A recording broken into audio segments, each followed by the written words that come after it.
Welcome to today's episode of Tech Talk, where we dive into the latest innovations and tools that make our coding lives easier and more efficient.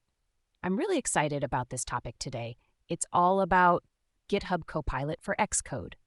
Now, if you haven't heard of GitHub Copilot, it's essentially like having a super smart coding partner right there beside you, helping to write code faster and smarter. Just imagine, instead of staring at a blank screen and wondering how to start a function, you have this AI tool suggesting code snippets as you type. Sounds pretty cool, right? So, GitHub Copilot for Xcode is an extension that brings this experience to macOS developers using Xcode. But before we dive deeper, let's set the stage a bit. GitHub Copilot uses machine learning and has been designed to assist developers by providing inline suggestions. Whether you are working on a small project or a large application, these suggestions can speed up your coding, making it both easier and more efficient.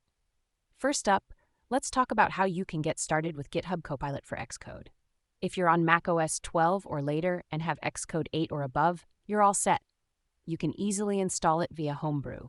Yup, just one command line, super simple.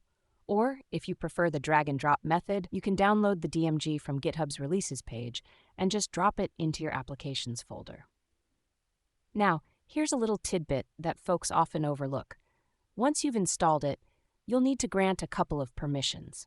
Accessibility and the Xcode source editor extension need to be enabled for the Copilot to start working its magic.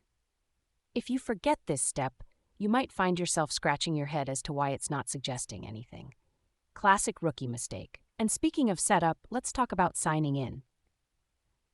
You click the Sign In button in the settings and it'll open up a browser for you to authorize the application. Pro tip, make sure you have your login details handy. Now that you're all set up, let's get into the fun part, how it actually works. As you're coding, just pressing the Tab key can accept the first suggestion it makes. Want to see the full suggestion? Just hold down the Option key. It's like having a built-in coding buddy who's always ready to help you think of new ideas. But let's pause for a moment and think, how does this tool really change the way we code?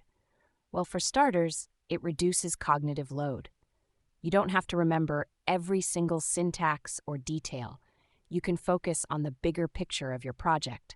Plus, think about those moments when you're faced with a particularly tricky piece of code. Having Copilot by your side could totally save you from hours of frustration. Now, here's another interesting note.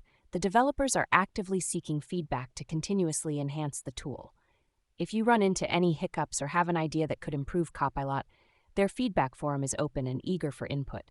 It's a great way to feel involved in the development of a tool you use every day. As we wrap up, I hope you've gotten a good sense of what GitHub Copilot for Xcode can do and how it can make your coding experience not only efficient, but also more enjoyable. It's this blend of AI and human creativity that could shape the future of software development. So here's a thought to leave you with. As this technology evolves, how do you think it will influence what it means to be a developer? Are we looking at a future where thinking in code becomes more like playing with Lego blocks? Food for thought. Thanks for tuning in to Tech Talk, and until next time, keep coding, stay curious, and embrace the future of technology.